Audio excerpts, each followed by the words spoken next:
Good morning everyone. Ayan, maulan ang umaga. Ayan. Lagi na lang umuulan tuwing umaga.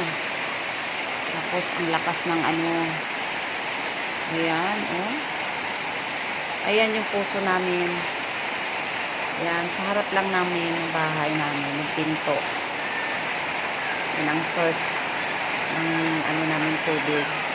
Ayan, oh, yung ano, baluyan ng tubig. Ang bilis talaga. Malakas yung ulan. No?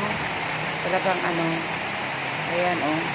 Dito dumadaan sa ano ko, harapan ng bahay. Ayan. Kasi talagang umaapaw na doon sa ano niya, sa may kanal. Ayan. Tapos yung ano ko, oh. Ayan. Yung mga palanggana ko. Yung batya. Puno na tubig. Kakalusin ko na yan, ilagay ko sa ano, ilagay ko sa CR. Ayan, nabawasan na yan, oh. Papunuin na naman yan. Ano yan, kakalusin ko. Ayan, hindi na ako mag-igib dyan sa puso, no? Dahil ano, may tubig na. Hindi na tayo mapagod mag-ano, igib. Ayan. So, araw-araw na lang ganito. No, tuwing umaga. Kailangan ano, always ready.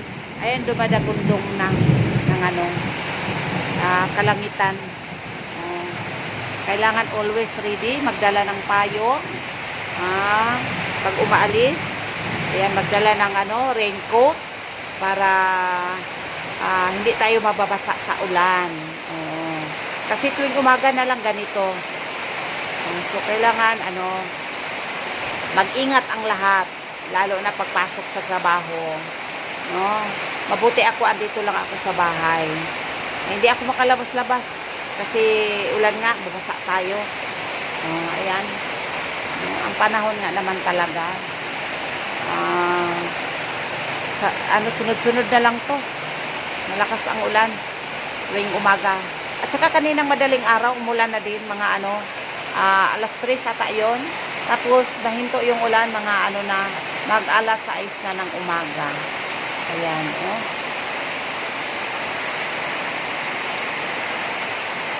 Ayan, nanyog, oh. Ayan, nanyog.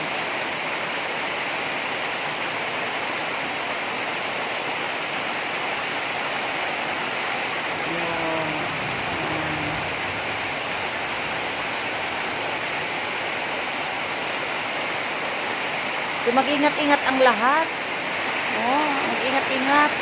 Dahil talagang ano, yung ulan. Yung mangga na yan, matagal na yan, oh. May katandaan na yan. Dekada na din yung nagdaan yung mangga na yan. Andyan, buhay pa. Yung dito banda, yan, dito may malaking punong dalawang mangga, wala na. Oo, wala na sila. Ayan, may natira. Matanda na mangga. Ano na to, ilang dekada na no, buhay pa rin siya. Ayan, mag-ingat ang lahat. Mag-ingat.